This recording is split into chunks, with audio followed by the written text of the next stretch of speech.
तो सबसे पहले आपको आरबीआई के उस फैसले के बारे में बताते हैं जिसने कई लोगों को बेचैन कर दिया है, क्योंकि इस फैसले के तहत रिजर्व बैंक ऑफ इंडिया ने देश में इस्तेमाल होने वाले 2000 रुपए के सभी नोटों को अब वापस लेने का फैसला किया है।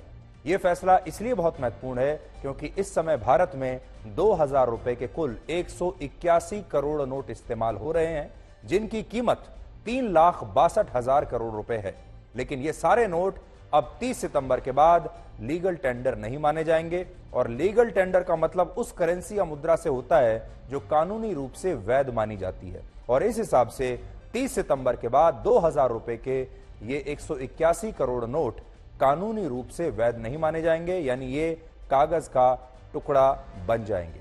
आगे बढ़ने से पहले आपको दिखा देता हूं, ये वो 2000 रुपए का नोट है। अपने दर्शकों को हम दिखा देते हैं, आप अच्छी तरह से जी भर के इस नोट को आज देख लीजिए।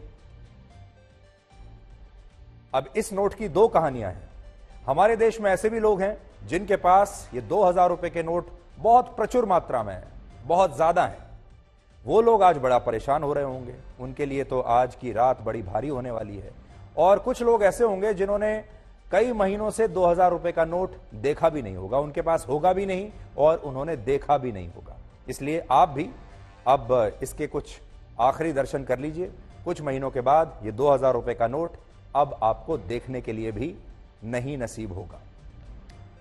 आरबीआई का कहना है कि इस समय जिन लोगों के पास भी 2000 रुपए के नोट हैं, वो लोग 23 मई से 30 सितंबर तक इन्हें अपने बैंक में जमा कर सकते हैं, या वो चाहें तो इन्हें एक्सचेंज करके इनके बदले में 500, 200 और 100 रुपए के नोट वापस ले सकते हैं।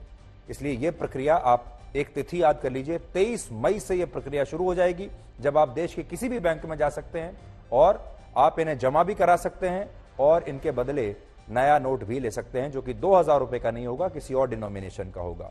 और यह काम आपको 30 सितंबर इस साल तक कर लेना है।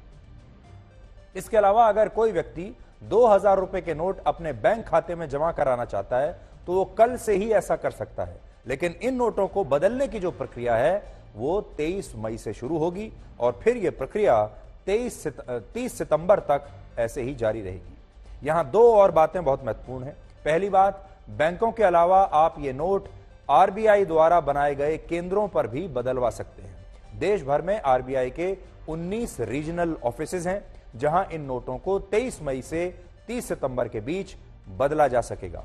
दूसरी बात यह कि कोई भी व्यक्ति एक बार में 20,000 रुपए के नोट ही एक्सचेंज करा सकता है, यानी ये जो 2000 रुपए के ज्यादा से ज्यादा 10 नोट आप एक बार में एक्सचेंज करा सकते हैं। यानी अगर किसी के पास 2000 रुपए के 50 नोट हैं तो ये 1 लाख रुपए आप एक बार में नहीं बदलवा पाएंगे।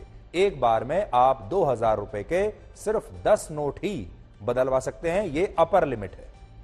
इसका मतलब यह भी है कि जिन लोगों ने 2000 रुपए के ढेर सारे नोट अपनी तिजोरियों में बंद करके रखे हैं, छिपा कर रखे हुए हैं, उनकी चिंताएं अब बहुत बढ़ जाएंगी। हालांकि आरबीआई ने लोगों को पूरा समय दिया है 30 सितंबर तक। आपके पास ये नोट बदलवाने के लिए पूरे 130 दिन हैं। और इसके अलावा आरबीआई ने सभी बैंकों को यह निर्देश दिया है कि वो अब अपने ग्राहकों को 2000 रुपए के नोट जारी नहीं कर सकते, और तत्काल प्रभाव से यानी आज रात से ही अब कोई भी बैंक 2000 रुपए का नोट इशू नहीं करेगा। और कल से जब आप बैंक में जाएंगे और बैंक में रखा अपना पैसा निकालेंगे तो बैंक आपको 2000 रुपए का नोट नहीं देगा, ना ही आपको कहीं एटीएम से मिलेगा।